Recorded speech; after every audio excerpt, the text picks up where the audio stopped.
EB. No, like seriously, I just got back from vacation. I just got back from vacation. But because I was on vacation, this update is already late. So fuck it, we're doing it anyway.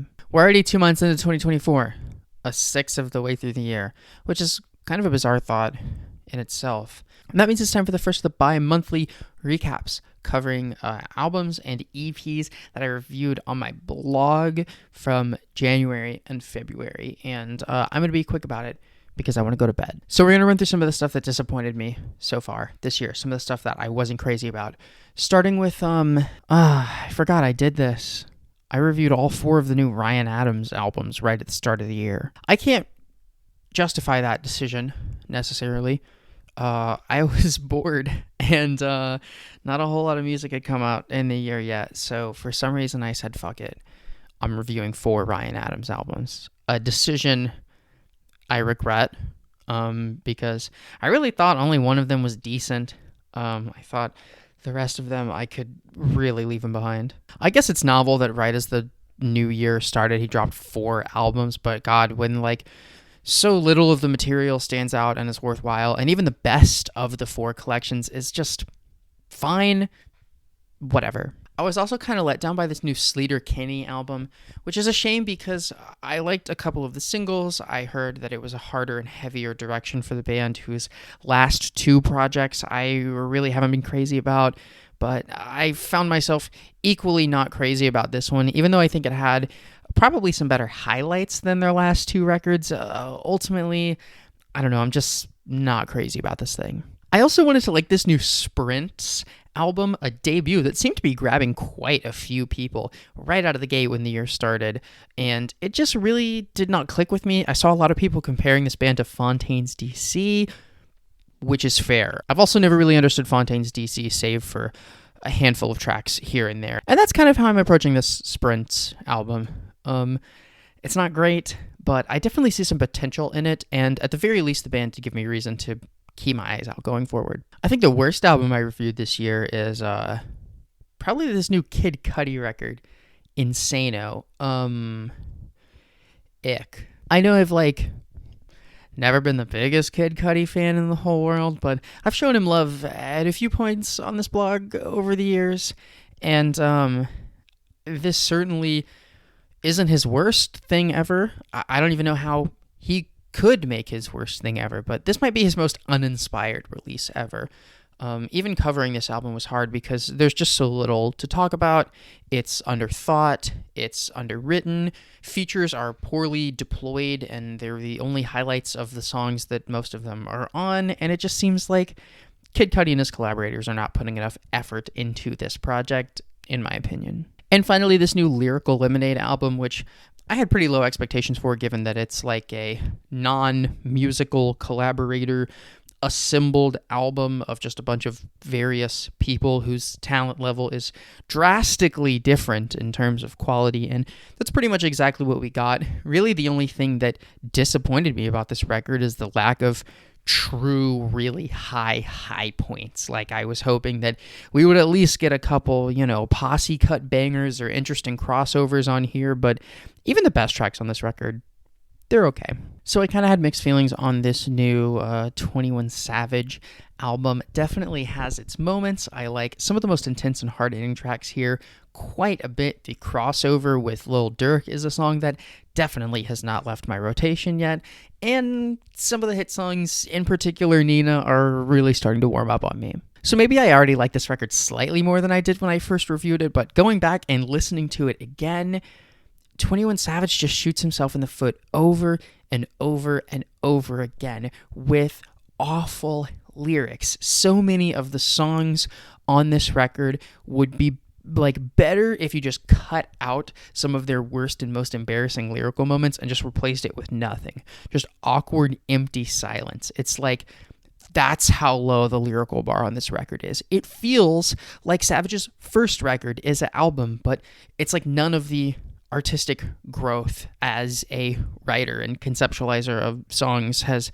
happened in the years since, even though he's released far better material than this. I also feel that Benny the Butcher has released far better material than what was on his new album. Now, I've heard hype for this project dating all the way back to last year, producers talking about it, discussion of the features. Like, a lot of people seemed really excited for this album, and the lukewarm reception doesn't surprise me once I actually listen to this thing. Like, yeah, it's a Griselda record.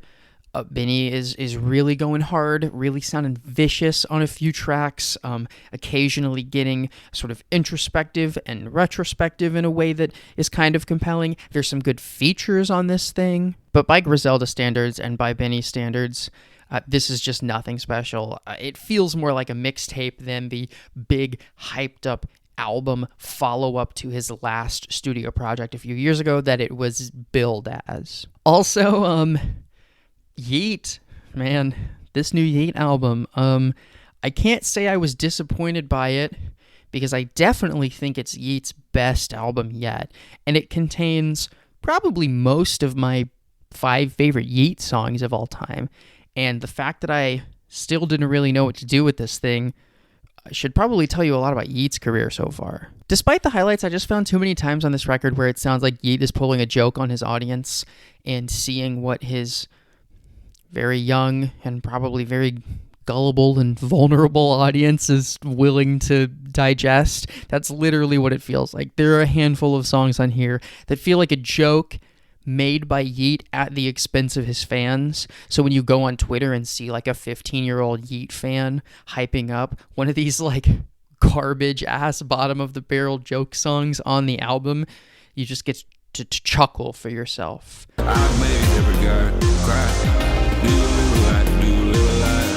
Maybe I should raise the score up because Yeat gave me that opportunity, that pleasure. But then I have to listen to those songs when I listen to this record, so fuck that. The new album from The Last Dinner Party is another debut that I thought I would like more than I did, but I also kind of am surprised by how much I liked it, because this seems like the direct continuation of the Chappelle Roan crowd from last year have like transitioned right into this record, and this band has kind of skyrocketed in profile so far this year, seemingly both among the mainstream and the commercial admiration and critical admiration they're getting from like indie fans. And I definitely like this album more than the Chappelle Roan album last year. I find it a lot less difficult to swallow at its cringiest moments, that's what I'll say. But also, for the most part, I think it's just a little bit all over the place. I appreciate the most exciting and climactic theatrical moments that the record has to offer, and some of the times that they dial it up and try to just fucking rock really click with me too. I'm looking forward to what they do next, but I can't say that they're reinventing the wheel or even delivering that much of a measure of artistic cohesion or consistency on this album. I also really wanted to like this new Idols record more than I did. I just have such a soft spot for Idols' first 2 albums, and I hate to say it, but it kind of feels like it's been diminishing returns since then. I feel like I get even less out of this record than their last album. Some of the singles are still very confusing to me, and while I appreciate that Idols don't want to be the angry band for forever, I continue to find them most compelling when they sound the most like their early days. So if they're ever going to successfully wander out of their comfort zone, I'm just not sure they found the style that they're going to wander into successfully quite yet. Very early in the year, maybe the first thing I covered this year,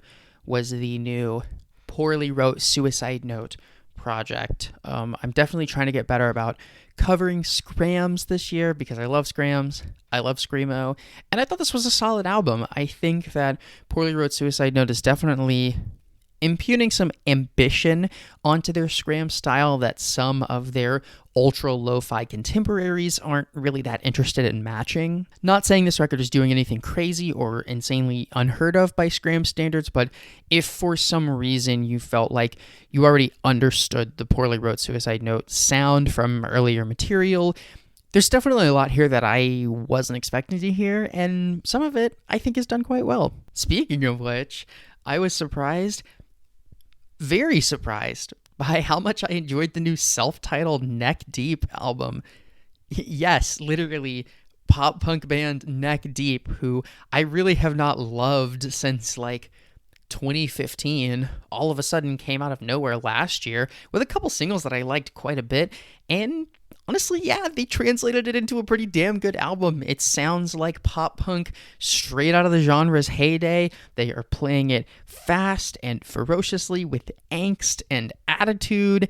If you're somebody who is like super allergic to the pop punk sound, you're gonna hate this thing, I promise. But honestly, that's a pretty rousing endorsement for pop punk fans. The new Glass Beach album Plastic Death has been somewhat of a critical darling this year. Certainly one of the most acclaimed on, fan sites like Rate Your Music. People seem to be really enjoying this thing. I was anticipating it a lot after hearing the singles, and I'm not sure it quite lived up to all of the hype I have, knowing that Glass Beach had big shoes to fill following their debut album, and I don't necessarily find this one as innovative, even though it definitely wanders in stylistic territory different from its predecessor. And I definitely don't want to make it sound like you should skip this album. If you like the first Glass Beach project, there will definitely be a lot to like here. But it maybe just didn't click with me instantaneously in the same way its predecessor did, and I found the deep cuts to be both less distinctive and less entertaining overall. But it comes with its fair share of highlights, and honestly, I think The CIA is the best song this band has written to date. Finally, in this section, we've got the new Kali Uchis album, Orquídeas. I liked this quite a bit. I will say, like most Kali records, I had kind of my nitpicks with it, and I thought that her album Red Moon and Venus last year was a sort of attempt to recreate the isolation sound, while this is clearly pulling from some of the same Latin influences as her follow-up Sin Medio, and personally, I think this is a big improvement over that record. I appreciate the different lanes and styles of Latin music she's pulling from. I think some of her collaborators, in particular, surprise, surprise, Peso Pluma, do a wonderful job on this record, and I just think Kali is kind of in her bag as a vocalist. It is impressive watching her morph and blend through different sonic styles. Obviously, not everything on this record is a hit with me. I made that pretty clear in my review about a handful of songs that disappointed me, to say the least. But for the most part, this is some of the most diverse and interesting Latin music I have heard so far this year. And finally, we're making excellent time because we're already on to the good stuff, the stuff that I liked a lot this year. Starting with 2 EPs, first from the impossible to Google indie band, that's just the symbol, whatever, with their new EP, Are You There, God? It's Me. Was really looking forward to this because I heard the sort of repress, the reissue of Mind Palace Music, their album that dropped last year. I thought it was pretty good. It kind of revitalized the intrigue I had in the band lingering around from their very early days, and I was excited to see what new material they were going to follow it up with. And yeah, this is great. It is inventive, it is textured, it is unpredictable, it's a little bit freaky. I like everything about this. If you like outsider, wonky, playful folk music, don't miss it. Also got to shout out the new Little Sims EP, Drop 7. Little Sims, even when she's not on her A game, even when she is not at her conceptual peak on a full-length album, I enjoy this EP just like I enjoyed its predecessor, Drop 6. Sims is exploring different lanes artistically, making a darker, spacier record from a production standpoint, but she is still one of the most compelling vocalists and writers in all of hip-hop, and she shows it at numerous points across this short project. The one debut that I have enjoyed quite a bit from this year so far is the new Taper album, which is kind of cheating because, 2/3 of the record had already been released, but now hearing the full thing, I really like it. I like it even more than I did on the individual EPs. This is another outsider folk record that is not afraid to get very instrumentally ambitious and detailed. It's also not afraid to strip things down and get at the core of its style, its sound. There's some really interesting songwriting on here. It's a really versatile album, and I think putting the 3 EPs together like this makes some of the intros and interludes feel a little bit more cohesive, a little bit more supportive of the track list, and I don't know, I just really enjoyed listening to this thing. I was actually pleasantly surprised by how much I enjoyed revisiting the first two EPs and hearing them as an entire project. I also think that Future Islands returned with one of their best records in quite a while on their new album, People Who Aren't There Anymore. This one may also be slightly cheating given that it contains some already pretty battle-tested and years-old singles like Peach and King of Sweden that I have loved for a long time. But yeah, they really delivered a solid supporting cast here, even though there's a single or two I'm not crazy about. For the most part, I like the deep cuts, and it even produced a handful of major highlights among the deep cuts that I wasn't anticipating.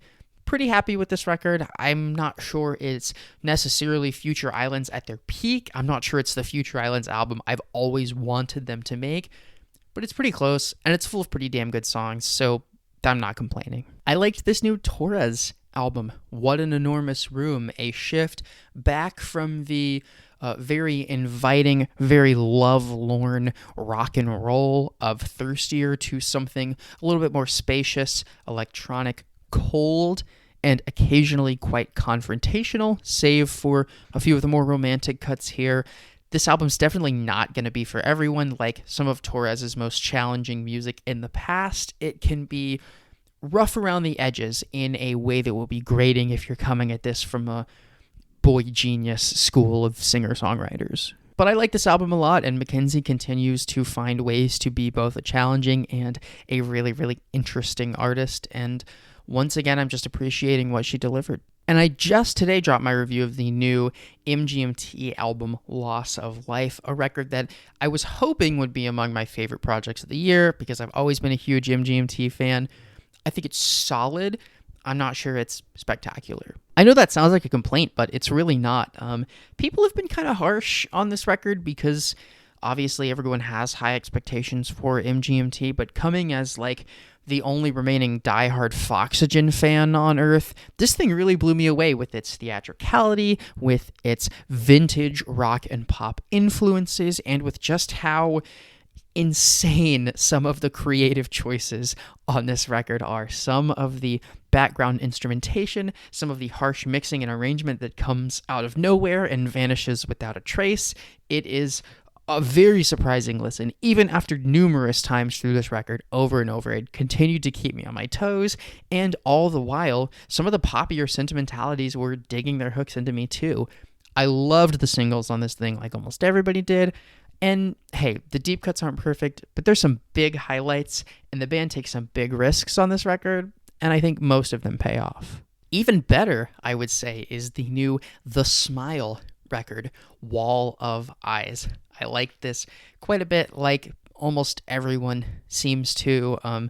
Again, it's not exactly Tom York thinking outside the box, but it has an energy and intensity that I haven't heard from either Tom or Johnny Greenwood in quite a while at some of the most ferocious songs in the track list. And some of the moments that felt completely unnecessary to the first Smile album have been carved out. The band's style really honed in, settled on really ringing some of the longest tracks here for what they're worth, every inch of volume and drama and emotion out of them. You can tell that despite the expanse, this was made with quite a bit of restraint, and I think they play that time for the most part pretty well. Along the way, making some of the best Radiohead cinematic universe songs that there's been, honestly, since A Moon-Shaped Pool. I think the best album I heard so far this year, and the final album I want to talk about today, is the new Chelsea Wolfe record, She Reaches Out To. She. This might be Chelsea Wolfe's best work yet.